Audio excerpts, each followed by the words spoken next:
Ladies and gentlemen, welcome to the Quarantine Bunker Studio. I am your man out of Japan, Jake Contra, and we are here with another shop walkthrough video. This time we are on the other showcase of the recently opened, I went the day of its opening in the Surugaya in Hakata. Now this is right next to the train station. It's on the 6th floor of some shopping mall. And it's got a lot of good stuff. We've got some interesting things here. We just saw a lot of PC Engine, PlayStation games in the last showcase video. Here we're going to be starting out with some Neo Geo games. Man, lots of Neo Geo games in this one. On the far left, we've got Samurai Spirits Ray. It's like Samurai Spirit Zero. I don't know what the localized version is called. This is going for $1,800. I've seen it more expensive elsewhere. Now, if you're just joining us and you want to know about what Surugaya is a general retailer of just used stuff. They do have a lot of video games. I should note that I believe all of these packages have been wrapped in UV protective plastic, meaning that the iridescent or the incandescent light bulbs blasting radiation at them are not fading the labels. Is very impressive to me. And so the coveted copy of Samurai Spirits Samurai Spirit Special, I think. I can't remember what it's called in English. Next to it, we've got Eliminate Down, which is the second most expensive after Maximum Carnage. Second most expensive game for the Sega Mega Drive. This is going for I gotta do my math here. It's going for $1,400, $1,300. The exchange rate, as I'm filming this, is about 107 yen to the dollar. And I should also note that Surugaya includes the 10% sales tax in its prices, unlike some other shops. We also have Ultima 1, the First Age of Darkness. That is for the MSX2. That's going for $320. And then we've got a game I do not recognize with a cowman going for $140. Okay, so moving right along here. Do I have any other commentary about Surugaya? Surugaya does not tend to price based on condition. It does to a certain bit, and when we get to it, I'll try and translate some of the labels. Haven't seen any yet. So these are being sold at full price, or sort of at Surugaya's full price, meaning that they shouldn't have any glaring defects with them, although I do have my own problems with Surugaya's quality in terms of consistency. To the left, we've got, I cannot remember what that is called, and I can't see the full label. It's 8 something, but it's going for $360. We have the Art of Fighting. That's really going for $670? That's quite expensive. I do not know the price of Neo Geo stuff. It's something I'm trying to learn. Like Rage of the Dragons for $270. No, sorry, $270. I wish. That's going for about $2,500 for Rage of the Dragons. I believe it's one of those sort of later release Neo Geo games, which is why it's very expensive. Because you've got the completionist collectors out there who want to get every game, and so there's some demand for it. I don't know if it's that good of a fighting game. Man. So what I mean in terms of quality is that if you were to compare this to a place like, say, Mandarake is very strict on its quality of the games that it puts out. The condition, not quality. I shouldn't say quality. I should say condition. If this was in a Mandarake, I bet you anything it would be cheaper because it's very rare and it's probably not in mint condition. Mandarake, when you find that A-graded game, that mint copy, it's going to be more expensive. But it doesn't look bad. I'm not saying this copy looks bad. What I'm saying is that there's probably minor imperfections that Surugaya will accept and charge full price for, whereas Mandarake would bring that price down substantially. Now, I don't know if that's true in this exact case. I'm just going off of what is a 1080p screen, and actually less because I gotta have my stream monitor or my recording software open. So take these prices with a grain of salt. Because we've got, what have we got? We've got Garao, Mark of the Wolves, that is going for $900. Now, whether that would be $900 at Mandarake, I couldn't tell you. $900 here. That does seem a bit pricey to me, but I just got a feeling about it. I couldn't tell you if it's that valuable or not. Here we've got some other games. Wow, a lot of Neo Geo games. We've got SNK versus Capcom SVC Chaos. That is going for, sorry, let me do my J Contra math here. That is going for about $750, including tax. Sonic Wings 2 for $700. I guess, because these prices include tax, that's another thing. You got to figure it's not only, you got to do the 10% for the conversion over to the US currency, but doing the 10% for the yen as well for the tax. Actually, yeah, when you're talking about 630 or 63,000 yen for Sonic Wings 2, that's actually not terrible. Okay, and that would be about, $630 after tax. We've got Flying Power Disc going for the clean 100,000 yen. That would be about $900. And then we've got Top Hunter, the space adventure action game, going for $540. Oh, 8 Mon. That was the game over to the right. Excuse me. Man, some really a lot of big hitters for the Neo Geo here. Not the rarest of the rare, but interesting nonetheless. So what have we got here? Quite the panoply of systems we've got here. So we'll just look at the top row for a minute. We've got I can't tell from the glare, but it is again Warriors again. I'm saying this wrong. I apologize. It's going for $270 complete in box. To its right, we've got Pocky and Rocky 2 for $350. I actually think that's gotta be a good price, because I know Pocky and Rocky 2 is very sought after. It's very expensive. I feel like I've seen it more expensive elsewhere. So $330 doesn't seem that bad to me when you consider it. It looks a bit roughed up. Doesn't look like it's in the best condition, but maybe it's a fine price. I've just never gotten around to playing it, so I don't know if it's worth it. Pocky and Rocky 1 is, however, a fantastic game. Next, we've got what is it? Dei Dono-sama Appare Ichiban. I do not know what that game is. I couldn't tell you. That's going for $500 after tax. And then we've got Ghost Chaser Denshi Densei. I can't read that. I forgot what the last kanji is. I forgot the onyomi. I always confuse my onyomi and my kunyomi. That's going for $380. And then I spy to the right. Maybe we'll get that when I play this a little bit more. But we've got a copy of Wild Guns going for $570. Seems a bit pricey to me. On the bottom left, we've got Layla going for the Famicom for $140. I feel like I've seen it cheaper elsewhere. Next to it, we've got Boschan? Bosu Konian. That's going for $140. That looks like it's for the MSX, though, as well as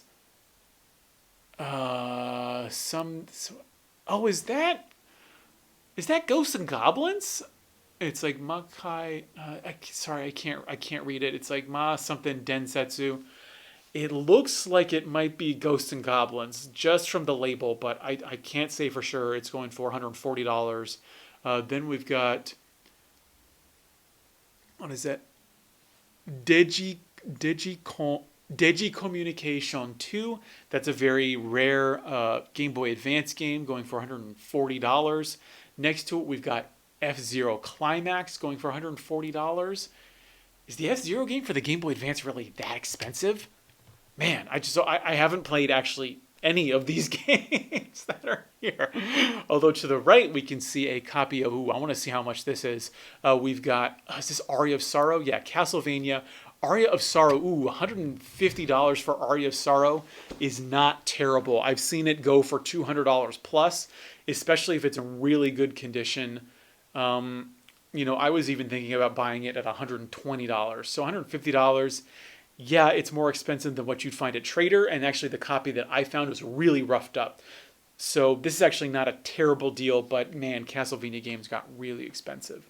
We've got Metal Slug for the Game Boy Advance, going for $270. You know, after tax, that strikes me as being not terrible. Like, say, yeah, actually, thinking about it, that copy of Castlevania for $150 after tax, not terrible.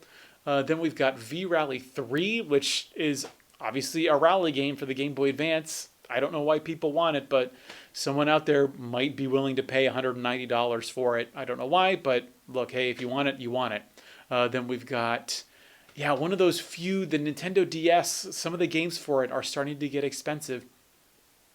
So seeing a Taito shooter at $200, you hate to see it, but that's the price that it's going for.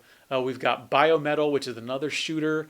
I think even loose, it's going for like, it's in that $100 to $200 range. So seeing it here for $530 is not super surprising. Then we've got Bushi, something Ryuden Futari no Yuusha. That is an RPG that is going for $170. I've not heard it. It's released. I've not heard of it. It's released by T&E Soft. Then we've got Turtles in Time going for $180, which actually after tax is not bad. I want to say, although loose, actually Turtles in Time has actually gone down in price. We've seen it going for like $40 now, which is actually really cheap comparatively. Then we've got a couple. We've got, what was it? Kuroba no Kuni no Arisu, the Alice of the Clover Kingdom. That's going for $150 for the PSP. I cannot believe there are expensive PSP games now, but that's just what happens with the March of Time. Some really, really good games here. Like Aria of Sorrow. I've not played it yet, but I really want it just because I love those Igavanias. Those are some real, like, just all the Castlevania games. Really, really fantastic. Ooh, then we got a real big hitter on the bottom right. We'll save that one for last. And I actually got 2 copies of that Alice game. Then we've got a $200 PlayStation Vita game. I do not know what it is, and unfortunately my girlfriend is indisposed at the moment, so I cannot consult her on if it's a good game or not. Then we've got, okay, so we've got a Neo Geo Pocket game on the top. That is, oh god, it's that game that I see the kanji for it all the time, and I cannot remember what it is. It's like Moonflower, the Kenshi Swordsman of the Moonflower. I do not know what that is in English, and it's going for $310 here. It's got a note about the label. It's got some damage to the box or something somewhere. Sorry, I can't read it. I can't read the writing there, given the quality of the screen or the footage that I took. And then we've got a copy of Magical Chase, the Hue card only, going for $270. I want to say, oh, the last video, it escapes me now, but they had a complete copy in the showcase on the other side of this, and I want to say it was going for $500, but I forget. Now, on the bottom right, we have what I believe is the most expensive, don't quote me on it, it's one of the, if not the most expensive Wii games. It's supposed to be a sequel to Pocky and Rocky. What was it? It's like, I don't know how you say that, but it's like, oh shoot, I can't even remember how to say it. In English, oh shoot, I cannot remember. I know it got a localization, at least for the PlayStation 2, if not the Wii. I think the story behind this game is it was supposed to be a Pocky and Rocky sequel, but the rights fell through, so they had to release it as a separate game. I don't even know if it got a full release. I want to say it might have gotten pulled off shelves. The PlayStation 2 version of this game is worth like $2,000. It's incredibly expensive. And the Wii version is now going for $150. It's one of those, there's like 3 or 4 Wii games that are going for above $100 now. I believe I've seen this at Trader for $200, so I believe this is a good price for the game. But look it up, like, something you need to know is when you're looking for games, always shop around. I'll say that I'll feel like this is more expensive elsewhere, but I would not spend this amount of money on a game without looking somewhere else. And I would do that even for myself, having seen this at other places. I just can't remember the price on it. But I want to say I've seen it for like at least $190 at other places. Next we've got, ooh, here we go, the big Mega Drive games. Wow, ooh man. So we've got, I don't know what that game is on the top right. Oh, was it? Oh, sorry, Divine Ceiling. Is that for the? Well, yeah, it is for the Mega Drive. It's not a game I'm very familiar with. It's the first time I'm seeing it. Well, obviously, besides from when I recorded this video. Then we've got Sparkster Rocket Knight Adventures 2. That's going for $210. I believe it's a good action game. It's by Konami. I'm sure it's fine. Then we've got we've got Battlemania Daigin, or is that Keen? Daikinjo. That's going for almost $1,000, $900 after tax. Woo! I've not played any of the Battlemania games. I'm sure it's fine. Maybe we'll get to Contra in a bit. On the bottom right, looks like an MSX game, but it might also be a Famicom game. Not sure what that is. We've got Moon Crystal going for $200. Not familiar with that game. Then we've got Wild Guns going for $240. Now the thing about Wild Guns is it's always been hovering around $200, but recently, as Super Famicom games have gone down in price, Wild Guns, I've not played it myself. Don't know if it's worth $200. I've heard good things, but I've seen it substantially cheaper, particularly if you find it at Mandarake. Mandarake has really good cartridge prices on games because they don't really see them as that valuable in terms of collecting. And if you can just find one with like one little scratch somewhere, you could probably pick it up for like $150 these days, like especially in 2020. Next, we've got Ge Onitaro. That's part of I think a pretty long-running series that I've not played myself. That's going for $410, dude. $410 for a Game Boy Advance game. That's just what's happening to the Game Boy Advance game. Like, just Game Boy Advance in general, portables in general. To the left, we've got Wonder Swan, a game that I'm just not familiar with. I couldn't tell you what that is. $410, and it's beat up. That's a roughed up box. And actually, what is really surprising to me is, if you were at like Friends or at Mandarake, look at the Gay Onitaro game specifically. You see that the whitening, like look, it's just normal wear and tear. This is what happens when you actually love and you play games. You move around, you move the box around. You actually open up the box to look at the manual. This is what's going to happen to your game. Look at those corners, that edge wear. So it's the Surugaya is not saying, it does not say like that the box has damage. If you were buying this at Mandarake, that would probably be a C level game. It would be a B, C level game. They would knock like 10, 20% off the game. So actually, if they're selling it at full price, this is the thing about Surugaya, is if they're selling it at full price, then that means you could buy this copy, or if you get lucky and you find an almost unused copy of this game, they're going to sell it at the same price. Mandarake would not do that. Friends would not do that. Trader might end up doing that. But that's a separate discussion.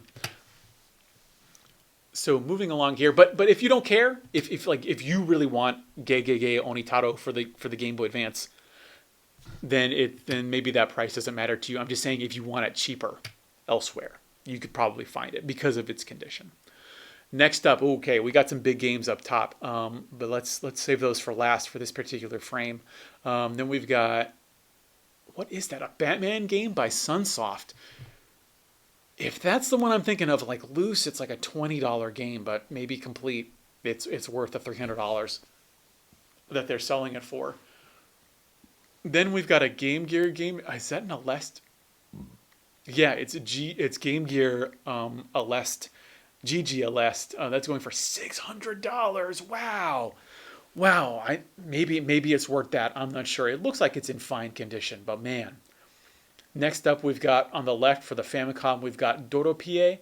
That's going for, hold on, I hope I move it. Yeah, so that's going for $540. Now, looking at the top right, we've got Contra Hardcore. $310, actually no, it'd actually be $270. Actually, inclusive of tax, that's not bad. That's not a bad price. Looking at the condition, yeah, that's really good. I wish I had the money at that time, even now, to buy that game. It's probably not there because it's a really good price. And then we've got Vampire Killer, they're right dead center top. That's going for $410, and actually after tax, That's not terrible. Actually, there was a C grade copy that I was eyeing in Tokyo. I wish I'd bought it. Man, probably not, because $400 for a game is out of my price range. But that, for what looks like a good copy of Vampire Killer, not terrible. Not actually pretty good. In that condition, I look. I can't say for sure since I can't see inside it. But just looking at that front label, if Mandarake graded that even a B, it would probably be $500-600. Then we've got to the left. Hold on, let's see. We've got, was that Restar? That's going for $530. Can't tell you about that. Then we've got G Sonic. What is that for? Is that for the Game Gear? Oh no, for the kids gear. Is that like the Game Gear, but just like a different branding? It's going for $300 or $290 thereabouts. Let's see if we move over completely. Okay, then we've got Fight MD, something Fight MD that's going for $300. Not familiar with it. It's by Tengen shooter, I'm sure. Then we've got Ley Lancer going for $350. To the left, we've got what looks like so what is that? Panorama Cotton. What is that for? Is that for the Mega Drive? Oh yeah, no, yeah, it is. That's going for $560. Wow, incredible. Then we've also got on the bottom right Bubble Bobble for the Game Boy Advance going for $450. Then we've got Pocky and Rocky for the Game Boy Advance. Now here it's saying that the box has damage to it, and actually, if you look at the very bottom right, if you look at that corner, maybe they're counting that as the damage, and it's sort of above normal wear and tear, and that's why it's $360. I'm presuming if it did not have that big chunk there, well, to me it's very small and almost unnoticeable, but to a Japanese shop, that's a pretty big chunk. So that's going for $360. Then we've got Contra in the box with a lot of wear on it going for $270. Ooh, man, I would probably expect that to be cheaper in that condition in a place like Mandarake. And then we've got that game on the left that I'm just not familiar with. It looks like it is for the Famicom, and it's going for $270. Okay, so yeah, a good variety game, a variety of games, a lot of shooters. We've got, I hope I can see, oh, see, that's that. So that game on the top left, that is the Neo Geo ROM cart version of what we saw for the Neo Geo Pocket at the very top of the showcase. Again, I forget the name of it. It's going for $570. To its right, we've got the King of Fighters 02 going for $510. And then we've got Shinden on the right going for, is that East of Eden? It is. That's going for $320. On the bottom, we've got some MSX shooters. We've got what is that? Let's see if I actually zoom up or if I pan upwards. I don't believe I will. Nope. So that looks like it's a Konami MSX shooter that's going for $180 thereabouts. Then we've got Darius. I don't know if that's, I believe it's just the original. No, it's Gradius, excuse me. That is one of the Gradiuses, going for $150 for the MSX. Then we've got Rockman. Oh, it's one of the Rockmans, one of the Rockmen for the Mega Drive. That's going for $200, $180. Maybe that's good. Not sure. Then we've got, what was that? Undead Line. It's a PalSoft shooter going for $220. Then we've got Gauntlet, and if that's the Gauntlet I'm thinking of, that's the really cool arcade sort of beat 'em up that you like give them food. Their food is their health. That's going for $150 thereabouts. El Viento, am I reading that right? That's going for $140 for the Mega Drive. Let's see. Hopefully, I zoom out so I can show all of these. I believe this is the last part of the showcase. Or no, we might have a little bit more. We've got Mutation Nation for the Neo Geo going for $360. We've got another in that series that I always see but I don't recognize. It's going for $290. And then we've got the third in a soccer game. What is that? Super something, the next glory? Am I reading that right? Sorry if I'm not reading that correctly. The text is very small, even on my TV. That's going for $300. I believe that's a soccer game, if I had to guess. Then we've got Chaotix for the Super 32X. That's going for $160. And a couple of games. Oh, a Flintstones game, presumably for the Mega Drive, that's going for $150. Another game that I don't recognize for $160 for the MSX, and another game that I didn't know and couldn't tell you about. On the right, we've got a game by Konami. It's the Shinju by Katoriju. I believe it's got 10 games on it. Yeah, it looks like it. It's got 10 games on it. It's for the MSX and the MSX2. That's going for $150. Then we've got War of the Dead going for $150 for the MSX. That looks very interesting. If I had an MSX, I would like to play that. That looks really cool. Then we've got Burning Fight going for $500 about for the Neo Geo. We've got Xanadu for the MSX and the MSX2. Interestingly enough, I like how they include the original MSRP on the bottom left. When this came out, it was selling for 7,800 yen. Oh man, I don't know. You know, the exchange rate was much different back then. But in today, it would have been what, $70. But apparently, it's sought after because it's going for $140. Next, we've got, ooh man, very scantily clad Chaos Angel going for $140 for the MSX again. Parodius for the MSX going for $180. That's probably the most expensive Parodius I've ever seen. And then we've got, ooh, Contra for the MSX going for $300. And that is even though the box has some damage to it and the package. I don't know what the difference between these. So it says, or no, sorry, the manual has some damage to it. It might just be a bend. It might be a rip somewhere. It's not going to be that terrible. And then also the package also has some damage to it, although I do not see it evident here. There's a little scuff on the bottom left. Maybe they're alerting you to that scuff. Who knows? But I believe that's the end of it. Let's keep going. Yeah, if I had to guess, this is going to be the end of the showcase. It's not a lot of I'm surprised that they have this level of selection of MSX games, not only in this particular showcase, but also including the last video we went through, considering that the MSX, you know, there are people who collect for the MSX, but you don't see this variety. Not usually. This is very special here, and it looks like a couple of them got diskettes with them. That's great. But a great selection, but I said this in the last video, at Surugaya's, do not expect this level of selection in the showcase. What they've done here is the business model of Surugaya is they have people from all over the country funnel in games, like online and both in person as well. But I'm betting what happened here was this was opening day, or it might have been the day after opening day. They get all of the best stuff so they can put it in the showcase, drive interest in the showcase, as well as I think probably drop the price on a few things. That was my experience with some of the PC Engine games that I saw on the show floor. Not necessarily the rare ones here, but just the regular ones. And so this might not be what you can expect if you come back to this particular Surugaya. But then again, it is Fukuoka. It's a big city. You're going to get people trading in games all the time. So still, it's very much worth checking out. They had a big area with a lot of different games available, not only in the showcase, but just on the regular show floor. I really enjoyed going here. And if you're in Fukuoka, you can hit here, you can hit up the Mandarake. There's one other place that I can't remember the name of. But if you're on Kyushu, Fukuoka, you're going to visit it anyways, probably. Fukuoka is an amazing city.